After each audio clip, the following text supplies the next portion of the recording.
রাজধানীর ব্যস্ততম সড়কগুলোর একটি বাংলা মোটর মগবাজার।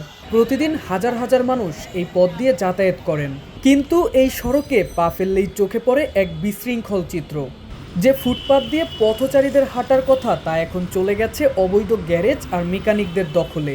কোথাও টায়ার সাজিয়ে রাখা হয়েছে, কোথাও আবার ফুটপাতে চলছে গাড়ি মেরামতের কাজ। ফলে পথচারীকে জীবনের ঝুঁকি নিয়ে মূল রাস্তা দিয়েই হাঁটতে হয়, যা যানজটকে আরও কয়েক গুণ বাড়িয়ে দেয়। বুধবার ১ এপ্রিল ঢাকা মেট্রোপলিটন পুলিশ এই এলাকায় একটি বড় ধরনের উচ্ছেদ অভিযান চালায়। ঘুরিয়ে দেওয়া হয় রাস্তার ওপর গড়ে ওঠা অবৈধ দোকান আর ওয়ার্কশপ। প্রশাসনের পক্ষ থেকে জানানো হয়েছে, জনদুর্ভোগ কমাতে এই অভিযান অব্যাহত থাকবে।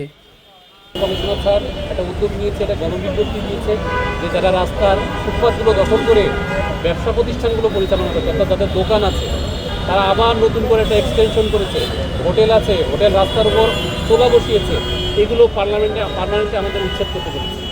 এই অভিযানগুলো আমাদের চলমান থাকবে এবং আজকে থেকে শুরু করে ৫ তারিখ পর্যন্ত আমাদের প্রত্যেক দিন প্রত্যেক জায়গায় অভিযানের শিডিউল দেওয়া আছে। এখন প্রশ্ন থেকে যায়, এই মুক্তি কি স্থায়ী? কারণ এর আগেও বহুবার অভিযান হয়েছে, বুলডোজার চলেছে, কিন্তু প্রশাসনের গাড়ি চলে যাওয়ার কয়েক ঘন্টা পরই আবার দখল হয়ে যায় পুরনো জায়গা। ফুটপাত তো স্পেস হলো ৬-৭ ফুট, এর মধ্যে একটা দোকান থাকলে মানুষের যাইতে একটু সমস্যা হয়, কিন্তু সমস্যা হইলেও কিছু করার নাই। এটা এইভাবেই চলতেছে ঢাকা শহর। সলিউশন এটা হলো, সরকার যদি স্বল্প আয়ের যারা মানুষ তাদের ব্যবসা করতে চায় তাদেরকে যদি একটা পুনর্বাসনের ব্যবস্থা করে, তাদের যদি বিকল্প জায়গার ব্যবস্থা করে দেয় ব্যবসা করার জন্য, তাহলে আর এই ঝামেলাটা মানুষের হয়তো না। সমস্যা নাই, কিছু কিছু জায়গায় সমস্যা আছে, আবার কিছু কিছু জায়গায় ঠিকই আছে। অবশ্য যদি বলেন যে ওদের তুলে দিলে ভালোই হয়, এই আর কি। এখনও হাঁটা যায়, কিন্তু কিছু কিছু জায়গায় যে সমস্যা আছে অবশ্যই। সামনে কয়েকটা দোকান আছে, এই পিছনের দিকে কয়েকটা দোকান আছে। বাংলা মোটর এলাকায় মোটর পার্টসের বিশাল বাজার থাকায় দোকানের সামনে ফুটপাতকেই ব্যবসায়ীরা নিজেদের ব্যক্তিগত গোডাউন বা কারখানা মনে করেন।